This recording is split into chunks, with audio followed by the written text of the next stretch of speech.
let f c to c be an entire function such that fz equal to f of iz for all z belongs to c, which of the following is are true, right?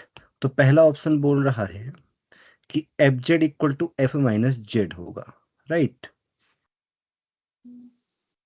तो कैसे करेंगे? पहले वाले को बता सकते हो बिना पावर से रीच के?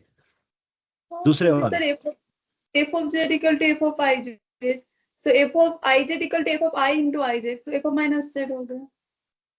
ठीक है शाबाश। तो सिंपल सा है, F of i Z equal to F of i Z given है, तो बट आई जेड भी एक जेड है, राइट? समझ में आया बात?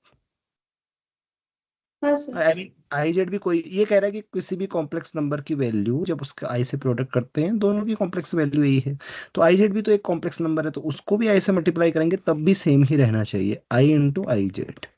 ठीक है, तो i into i f minus z, ये पहला वाला हो गया। दूसरा वाला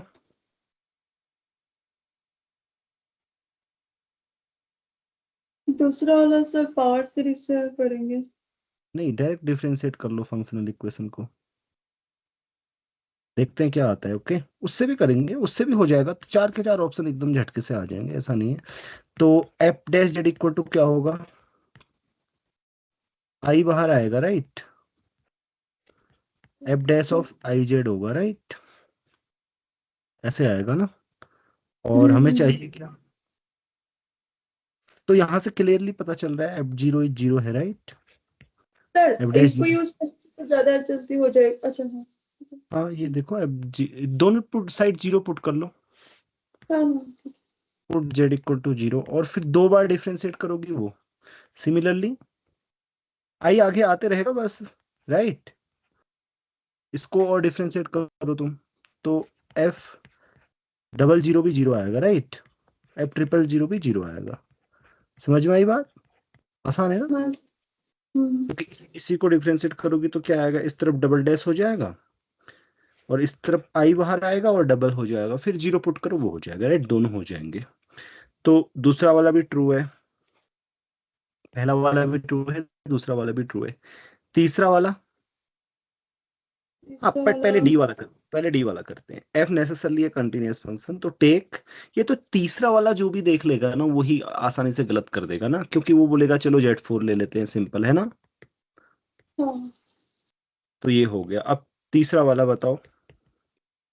सर तीसरा वाला तो बी से ही हो रहा है ना, क्योंकि एफ ऑफ जेड सब कुछ जीरो हो रहा है, तो एफ ऑफ जेड के पावर सीरीज एक्सपेंशन ऐसे होंगे, a zero plus a four z to the power four plus a I think a eight z to the power eight, बाकी सब जीरो हो जाएगा।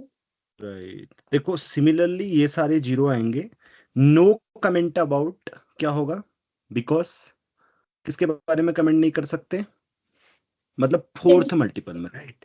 सो ऑल्सो यहां से ही पता चल रहा है बच्चों, यही सब आप जब करते जाओगे ना, देखो क्या आएगा, आई की पावर रिपीट होगी यहाँ पे, एफ के जेड क्या आएगा बताओ? सो इन जनरल, जनरल बता सकते हो nth डेरिवेटिव क्या आएगा? F N Z equal to, एक बार डेरिवेटिव करने में आई की एक पावर आ रही है, राइट? दो बार डेरिवेटिव करने में दो आएगी, तो क्या होगा? आई की power N F i Z, है ना? तो यहां से पता चल जाएगा F N Z is zero whenever i is not multiple of four, right, N N is is not four 8 and all natural number, okay, mean n is a natural number, so ये सब नहीं होगा। ठीक है, तो इसका मतलब so f की पावर सीरीज कैसी दिखेगी? F Z equal to sum A four N लिख देते हैं यहाँ पे डायरेक्ट ऐसे करके, ए जीरो ए जीरो तो कुछ भी हो सकता है ना। ओके ओके ठीक है, ऐसे करते हैं, जेड की पावर फोर एन और एन को जीरो से कहाँ, इन्फिनिटी, राइट? मतलब ये एडजस्टमेंट है, हाँ, ये दिखाने के लिए कि जो A1 A2 A3 होगा वो जीरो होगा, तो मैं ऐसा नहीं लिख रहा हूँ कि ए एन जेड की power N N goes to zero to infinity और फिर ये बोलूं बाद में कि जो फोर का मल्टीपल नहीं है वहां जीरो आएगा, इससे अच्छा ऐसा लिख देता हूँ। ठीक है, क्लियर है ना? और यहाँ पे क्लियरली पता चल रहा है, देखो कि एफ जेड क्या है? g of z to the power 4 where g is G is summation n 0 to infinity a4 n z to the power मतलब ए फोर एन ऐसे लिख देते हैं B N N goes to zero to infinity. अब फिर B zero क्या है B to क्या है वो सब हमें पता है, राइट?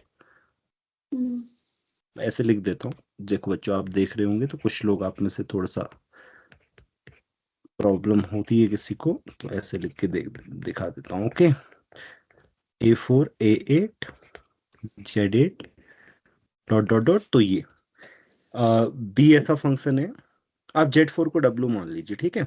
क्योंकि ए जीरो ए फोर डब्ल्यू फॉर एग्जाम्पल समझने के लिए ए एट, और ये पावर सीरीज मतलब एनालिटिक फंक्शन को ही डिनोट करती है, तो एक नया एनालिटिक फंक्शन हमारे पास आएगा, है ना? तो वही है जी जेड, ठीक है? Where B i equal to B N equal to dot dot. B N equal to क्या होगा Pallavi? A four N, bn 4 n होगा। राइट? ठीक है, तो ये आसानी से ऐसे हो जाएगा, ठीक है ना? आसान है, हाँ एग्जाम में एकदम क्विकली किया जा सकता है। B is necessarily constant function, इसको गलत करो। डी के, हाँ डी ले लिया हमने कहीं पर, मतलब इट्स ऑब्वियस, राइट? डी के लिए क्या ले लो, F Z equal to Z की पावर फोर ले लो, ठीक है? बस।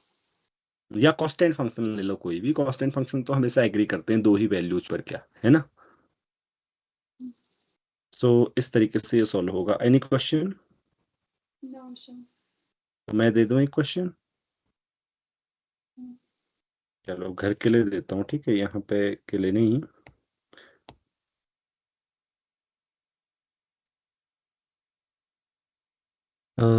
दो एंटायर फंक्शंस हैं, इसको सेटिस्फाई कर रहे हैं, एग्जांपल दे सकते हो?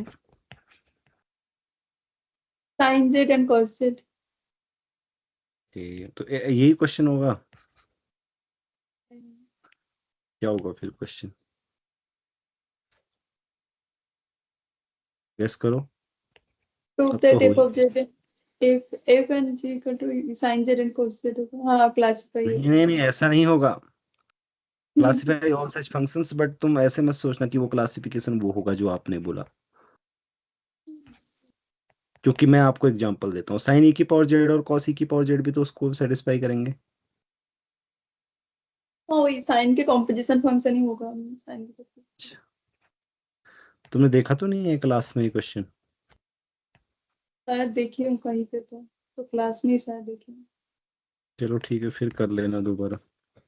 मिड टर्म, सॉरी मतलब कॉम्प्लेक्स का जो एग्जाम दिया था उसमें था, ठीक है? हाँ चलो रुकते हैं।